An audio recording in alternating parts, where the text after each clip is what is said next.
प्रणाम सभी को। आइए आज गीता के अध्याय 6 और कल जो श्लोक चौथे में बीच में स्टॉप किया था वहीं से शुरू करते हैं। तीसरी बात, हमारे पास निर्वाह मात्र के सिवाय जितनी अनुकूल भोग्य वस्तुएं हैं वे अपनी नहीं हैं, वे किसकी हैं इसका हमें पता नहीं है। परंतु जब कोई अभावग्रस्त प्राणी मिल जाए तो उस सामग्री को उसी की समझकर उसके अर्पण कर देनी चाहिए। यह आपकी ही है ऐसा उससे कहना नहीं है, और उसे देखकर ऐसा मानना चाहिए कि निर्वाह से अतिरिक्त जो वस्तुएं मेरे पास पड़ी थी उस श्रण से मैं मुक्त हो गया हूँ। तात्पर्य है कि निर्वाह से अतिरिक्त वस्तुओं को अपनी और अपने लिए न मानने से मनुष्य की भोगों में आसक्ति नहीं होती। न कर्म स्वनुसृज्यते, यहाँ कर्मसु पद बहुवचन है, जिसका तात्पर्य है कि आसक्त पुरुष में अनेक कर्मों की और अनेक फलों की इच्छा रहती है। परंतु 18वें अध्याय के 45वें श्लोक में कर्मणि पद एक वचन है, जिसका तात्पर्य है कि आसक्ति रहित पुरुष के द्वारा कर्म तो अनेक होते हैं पर उसमें कर्तव्य बुद्धि एक ही होती है। जैसे इंद्रियों के अर्थों में आसक्ति नहीं होनी चाहिए, ऐसे ही कर्मों में भी आसक्ति नहीं होनी चाहिए। अर्थात क्रियमाण कर्मों की पूर्ति अपूर्ति में और उन कर्मों की तात्कालिक फल की प्राप्ति अप्राप्ति में भी आसक्ति नहीं होनी चाहिए। कारण कि कर्म करने में भी एक राग होता है। कर्म ठीक तरह से हो जाता है तो उससे एक सुख मिलता है, और कर्म ठीक तरह से नहीं होता तो मन में एक दुख होता है। यह सुख दुख का होना कर्म की आसक्ति है। अतः साधक कर्म तो विधि पूर्वक और तत्परता से करे, पर उसमें आसक्त न होकर सावधानी पूर्वक निर्लिप्त रहे कि ये तो आने जाने वाले हैं और हम नित्य निरंतर रहने वाले हैं। अतः इनके होने न होने में, आने जाने में हमारे को क्या फर्क पड़ता है। कर्मों में आसक्ति होने की पहचान क्या है? अगर क्रियमाण मतलब वर्तमान में किए जाने वाले कर्मों की पूर्ति अपूर्ति में और उनसे मिलने वाले तात्कालिक फल की प्राप्ति अप्राप्ति में, अर्थात सिद्धि असिद्धि में मनुष्य निर्विकार नहीं रहता, प्रत्युत उसके अंतःकरण में हर्ष शोक आदि विकार होते हैं, तो समझना चाहिए कि उसकी कर्मों में और उनके तात्कालिक फलों में आसक्ति रह गई है। इंद्रियों के अर्थों में और कर्मों में आसक्त न होने का तात्पर्य यह हुआ कि स्वयं मतलब स्वरूप चिन्मय परमात्मा का अंश होने से नित्य अपरिवर्तनशील है, और पदार्थ तथा क्रियाएं प्रकृति का कार्य होने से नित्य निरंतर बदलते रहते हैं। परंतु जब स्वयं उन परिवर्तनशील पदार्थों और क्रियाओं में आसक्त हो जाता है तब उनके अधीन हो जाता है और बार बार जन्म मरण रूप महान दुखों का अनुभव करता रहता है। उन पदार्थों और क्रियाओं से अर्थात प्रकृति से सर्वथा मुक्त होने के लिए भगवान ने दो विभाग बताए हैं कि न तो इंद्रियों के अर्थों में अर्थात पदार्थों में आसक्ति करें और न कर्मों में मतलब क्रियाओं में आसक्ति करें। ऐसे करने पर मनुष्य योगारूढ़ हो जाता है।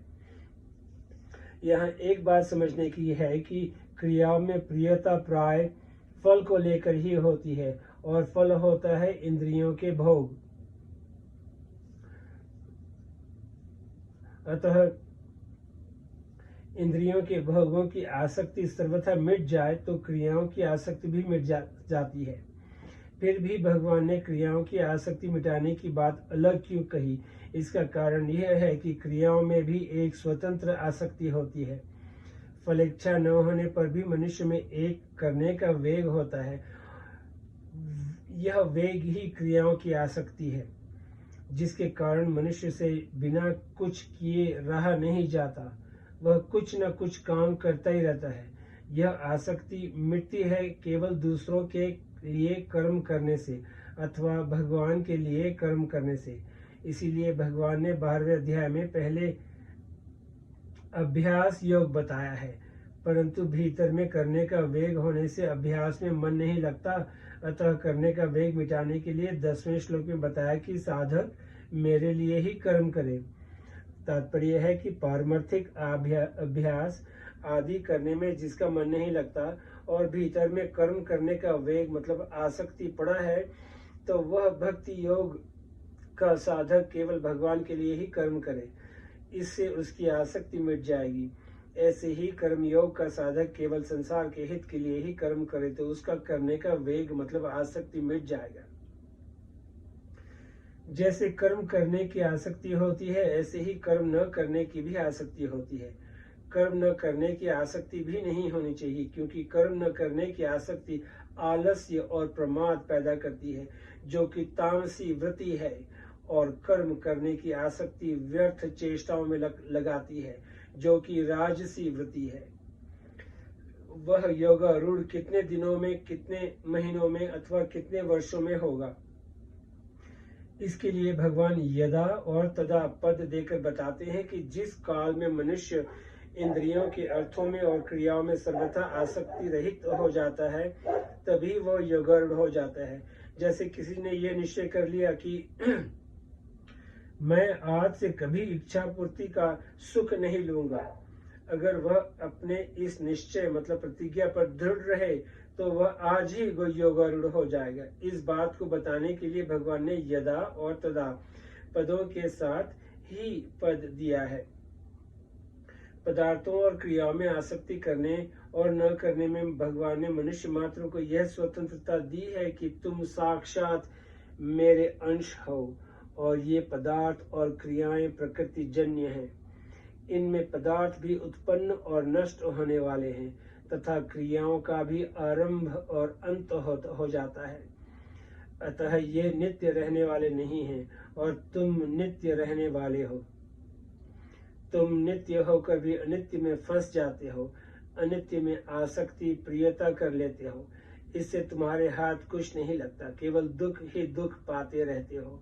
अतः तुम आज से ही यह विचार कर लो कि हम लोग पदार्थों और क्रियाओं में सुख नहीं लेंगे, तो तुम लोग आज ही योगारूढ़ हो जाओगे, क्योंकि योग अर्थात समता तुम्हारे घर की चीज है।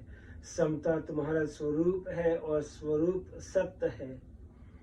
सत्य का कभी अभाव नहीं होता और असत्य का कभी भाव नहीं होता। ऐसे सत्य स्वरूप तुम असत्य पदार्थों और क्रियाओं में आसक्ति मत करो, तो तुम्हें स्वतः सिद्ध योगारूढ़ अवस्था का अनुभव हो जाएगा।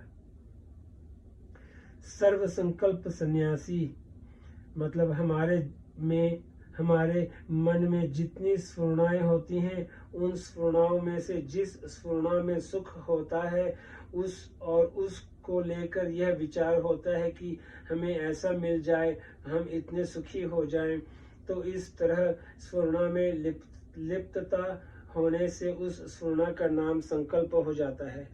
वह संकल्प ही अनुकूलता और प्रतिकूलता के कारण सुखदायी और दुखदायी होता है।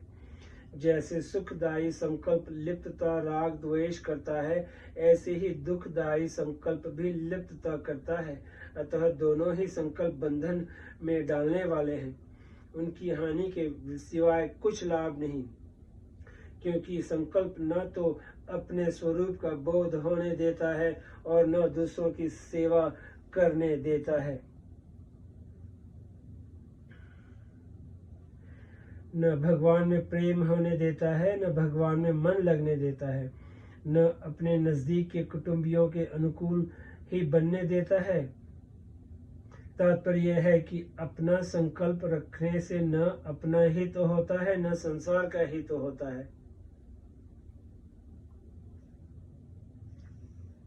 न कुटुंबियों की कोई सेवा होती है, न भगवान की प्राप्ति होती है, और न अपने स्वरूप का बोध ही होता है। इससे केवल हानि ही हानि होती है। ऐसा समझकर साधक को संपूर्ण संकल्पों से रहित हो जाना चाहिए, जो कि वास्तव में है ही। मन में होने वाली स्फुरणा यदि संकल्प का रूप धारण करे, मन में होने वाली स्फुरणा यदि संकल्प का रूप धारण न करे, तो वह स्फुरणा स्वतः नष्ट हो जाती है। स्फुरणा होने मात्र से मनुष्य की उतनी हानि नहीं होती और पतन भी नहीं होता, परंतु समय तो नष्ट होता ही है। अतः वह स्फुरणा भी त्याज्य है। पर संकल्पों का त्याग तो साधक को जरूर ही करना चाहिए, कारण कि संकल्पों का त्याग किए बिना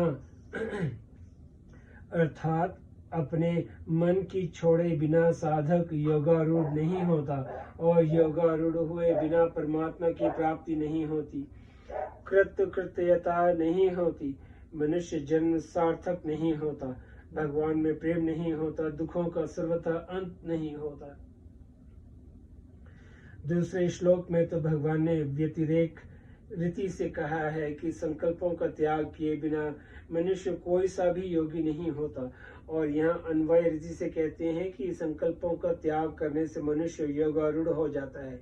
इसका तात्पर्य यह निकला कि साधक को किसी प्रकार का संकल्प नहीं करना चाहिए।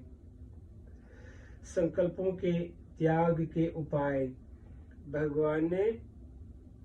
पहला उपाय भगवान ने हमारे लिए अपनी तरफ से अंतिम जन्म मतलब मनुष्य जन्म दिया है कि तुम इससे अपना उद्धार कर लो।